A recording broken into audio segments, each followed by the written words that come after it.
ఓం మహాగణాధిపతయే నమః. ఓం గురుభ్యో నమః. ఓం శ్రీమాత్రే నమః. పరమేశ్వర స్వరూపమైనటువంటి జ్యోతిష, వాస్తు మరియు ఇతర అనేకమైనటువంటి శాస్త్రములను మనకు అందించినటువంటి మహర్షులకి నమస్కారం. హయగ్రీవ హయగ్రీవ హయగ్రీవేతి యోవధేత్ తస్య నిస్సరతే వాణీ జహ్నుకన్యా ప్రవాహవత్. అరుణాం కరుణాతరంగితాక్షీం ధృతపాశాంకుశపుష్పబాణచాపాం అనిమాదిభిరావృతాం మయూకైః అహమిత్యేవ విభావయే భవానీం. శ్రీమాత్రే నమః. ప్రేక్షకులకి ఆ లలితాంబిక అమ్మవారి యొక్క అనుగ్రహం పరిపూర్ణంగా కలగాలని మనస్ఫూర్తిగా కోరుకుంటూ మనం ఈరోజు చెప్పుకోబోయే టాపిక్ ఏమిటంటే, కుంభరాశిలో శని వక్రగతిలో ఉంటూ మనకి అక్కడి నుంచి 6వ స్థానంలో కుజుడు ఎంటర్ అవుతూ, ప్రజెంట్ అయితే కుంభం నుంచి 5వ స్థానంలో కుజుడు ఉన్నాడు. తన శని వక్రించినందుకు తన యొక్క కాంబినేషన్, తన యొక్క దృష్టి 5-9 యాక్సెస్లో ఉంటూ, దాని తర్వాత అక్టోబర్ 20వ తేదీ నుంచి కుజుడు కర్కాటక రాశిలోకి వస్తాడు. అలా కర్కాటక రాశిలో నీచంలో ఉన్నప్పుడు కుజుడి మీద దృష్టి ఉన్నందుకు అసలు ద్వాదశ లగ్నాల వారు ఏ విషయాల పట్ల జాగ్రత్తగా ఉండాలి, ఏ విషయాల్లో బాగుంటుంది, మరియు అదేవిధంగా ఏ పరిహార మార్గం చేసుకోవాలి, ఈ యొక్క విషయాలు చెప్తుంది నేనైనప్పటికీ కూడా చెప్పిస్తుంది సాక్షాత్ లలిత అమ్మవారిగా భావిస్తూ ఒక్కొక్క లగ్నం గురించి, లగ్నం తెలియని వారి రాశి గురించి తెలుసుకుందాం. మకర లగ్నము, మకర రాశి. మకరం వారి కనుక చూసుకున్నట్లయితే ఇక్కడ 2వ స్థానాన్ని, 7వ స్థానాన్ని శని కుజులు రూలింగ్లోకి వెళ్తుంది. ఎప్పటి నుంచి అక్టోబర్ మాసం 20వ తేదీ నుంచి ఒక 4.5 నెలల పాటు ఈ రూలింగ్ జరుగుతూ ఉంటుంది. దానికంటే ముందు కుజుడు 6వ స్థానం ఉంటున్నాడు మీకు. అయితే 6లో ఉండేటువంటి కుజుడు శత్రువుపై జయాన్ని ఇస్తాడు. కాకపోతే ఎప్పుడైతే మీకు ఈ 20వ తేదీ నుంచి అక్టోబర్ 20 నుంచి సప్తమంలో కుజుడు వచ్చి 2లో శని ఉంటాడో, ఈ కాంబినేషన్ ఎటువంటి రిజల్ట్స్ ఇస్తుంది అని చెప్పి చూసుకున్నట్లయితే ఇట్స్ వెరీ క్లియర్. మీకు ఇచ్చేటువంటి రిజల్ట్స్లో ఇది పర్టికులర్గా కుటుంబ వ్యవహారాలు, ధన సంబంధించినటువంటి విషయాలు, ఒక మాట మాట్లాడేటప్పుడు కాస్త కుటుంబ సంబంధించిన విషయంలో బాగా ఏజ్డ్ పర్సన్స్, బాగా పెద్దవాళ్ళు, ముసలివాళ్ళు, వాళ్ళ విషయంలో కాస్త చూస్తూ మాట్లాడాలి. అదేవిధంగా 7వ స్థానంలో కుజుడు ఉన్నందుకు పార్ట్నర్షిప్స్, వివాహాలు, పార్ట్నర్షిప్స్లో ఏదైనా భూములు కొనుగోలు చేసేటువంటి అంశాలు, బికాజ్ ఆఫ్ చతుర్థాధిపతి నీచబడ్డాడు 7వ స్థానంలో, లేదా జీవిత భాగస్వామి పేరు మీద ఏదైనా భూమి కొనడము, లేనట్లయితే జీవిత భాగస్వామి కొంత వాళ్ళ యొక్క జాబ్ సంబంధించిన విషయంలో స్ట్రెస్, ఇటువంటివి ఏర్పడుతూ ఉంటాయి. మరి దీని తర్వాత ఈ యొక్క ఫేజ్ అంటారు దీన్ని. ఈ ఫేజ్ రన్ అయినప్పుడు మనిషి ఏదైతే అనుభవాలు అనుభవిస్తాడో దాని తర్వాత ఆ విషయంలో బాగా స్ట్రాంగ్ అవుతాడు. ఇటువంటి విషయాల్లో ఫైనాన్షియల్గా స్ట్రాంగ్ అవుతాడు ఈ ఫేజ్ అయిన తర్వాత. అదేవిధంగా సమాజంలో ఎలాగ ఉండాలి, ఎలా మెదలాలి, సమాజంలో ఎలా ఎదుర్కోవాలో తెలుసుకుంటాడు. అదేవిధంగా ఒక ల్యాండ్ రిలేటెడ్ సంబంధించిన బోల్డ్ అంత జ్ఞానం సంపాదిస్తాడు. టెక్నికల్ ఎడ్యుకేషన్, టెక్నికల్ రిలేటెడ్ వాటిల్లో బోల్డ్ అంత జ్ఞానాన్ని సంపాదించుకుని అటువంటి విషయాల్లో ఎలా ముందుకు వెళ్ళాలనేటువంటి విషయాలు బాగా తెలుసుకుంటాడు దాని తర్వాత. అదేవిధంగా ఇక్కడ మీరు ముఖ్యంగా ఏంటంటే వారాహి అష్టోత్తరం ఎక్కువగా చేయండి. వీలైతే మీరు మీ జీవిత భాగస్వామికి కలిసి వారాహి క్షేత్రాలకు ఎక్కువగా వెళ్ళండి. మరియు అదేవిధంగా ఎటువంటి మనీ ట్రాన్సాక్షన్ జరుగుతున్నా సరే ఆంజనేయ స్వామిని కానీ, సుబ్రహ్మణ్యేశ్వర స్వామిని కానీ, వెంకటేశ్వర స్వామిని కానీ తలుచుకొని ఆ ట్రాన్సాక్షన్ చేయండి.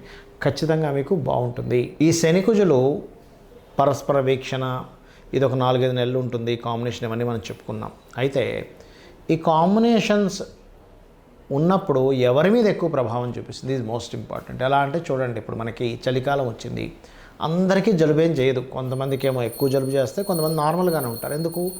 వాళ్ళల్లో ఆ శక్తి ఉంది, తట్టుకునే శక్తి కొంతమందికి ఉంది, కొంతమందికి తట్టుకునే శక్తి లేదు. ఇన్ఫెక్షన్స్ వచ్చినప్పుడు కొంతమందికి వస్తుంది, కొంతమందికి రాదు. అంటే అర్థం ఏమిటంటే వాళ్ళల్లో ఇన్బిల్ట్గా ఉన్నటువంటి శక్తి ఏదైతే ఉందో అది వాళ్ళని రూల్ చేస్తుంది. అది గుర్తుపెట్టుకోవాలి.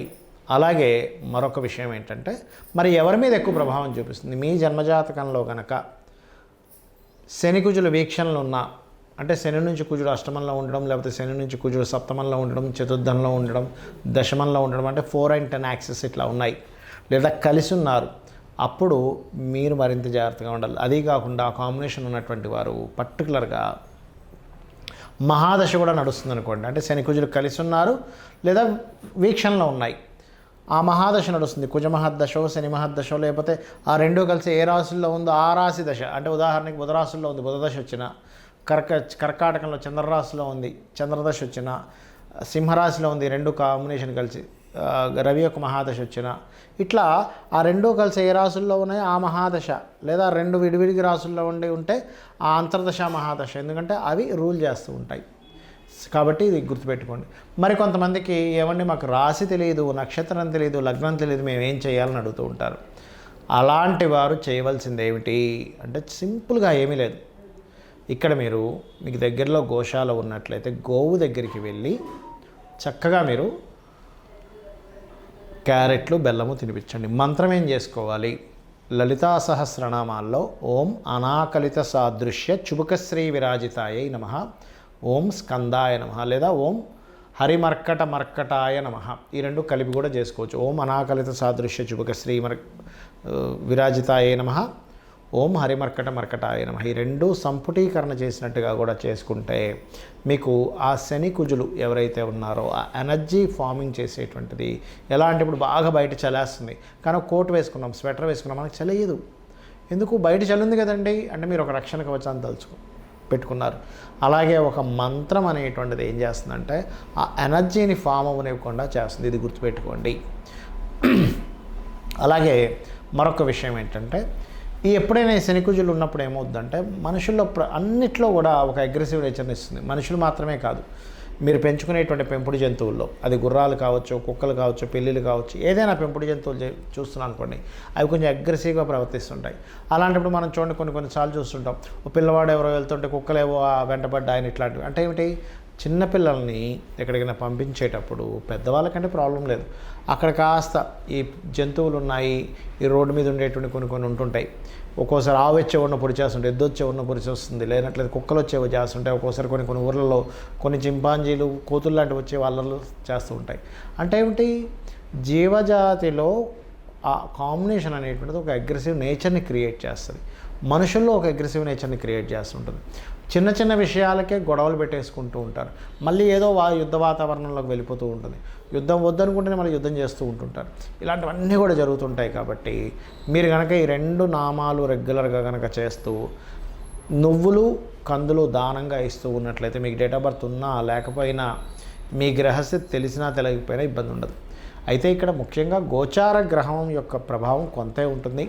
మీకు ముఖ్యంగా మీ జన్మజాతకంలో లగ్నం ఎలా ఉంది, మీ స్థితి తెలుస్తుంది. మీ ధనాధిపతి ఎలా ఉన్నాడు, మీరు ఏ రంగంలోకి వెళ్తే ధనం సంపాదిస్తారో తెలుస్తుంది.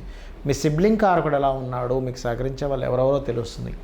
మీ చతుర్థాధిపతి ఎలా ఉన్నాడు, మీరు గృహం ఎప్పుడు ఎక్కడ ఎలా కొనుక్కోవాలి, ఎందులో బాగుంటుంది ఎందులో బాగాదు అనే విషయం తెలుస్తుంది. అదేవిధంగా మీ సంతానము, మీరు పూర్వజన్మలో చేసినటువంటి కర్మ, వివాహ జీవితము, ఆల్ ఆఫ్ సడన్గా ఎప్పుడు మార్పులు వస్తున్నాయి. ఏ ఉద్యోగంలో వెళ్తే మీరు సెటిల్ అవుతారు, ఏ వ్యాపారం చేస్తే బాగుంటుంది, మీకు ఇన్వెస్ట్మెంట్స్ ఎప్పుడు చేయాలి, విదేశాలకు వెళ్ళాలా వద్దా, ఎక్కడ టర్నింగ్ పాయింట్ ఉంది, ఎక్కడ మీరు లక్కీ నెంబర్స్ని ఎలా ఎంచుకోవాలి, ఇవన్నీ కూడా మీ జన్మజాతకంలో ఉంటాయి. అంటే మీ జన్మజాతకం 90% to 80 to 90% రూల్ చేస్తే ఒక 10 to 20% గోచారం రూల్ చేస్తూ ఉంటుంది. అంటే గోచారంలో ఈ కండిషన్ ఉంది కాబట్టి మీ జన్మజాతకంలో కూడా ఆ కండిషన్ సంబంధించి నడుస్తున్నప్పుడు మీరు జాగ్రత్త చూసుకోవాలి. అలా చూసుకున్నట్లయితే మీకు ఇబ్బంది కలగకుండా ఉంటుంది, అన్ని విధాలా బాగుంటారు. ఆ అమ్మవారి అనుగ్రహం మీకు బాగుండాలని మనస్ఫూర్తిగా కోరుకుంటూ శ్రీమాత్రే నమః.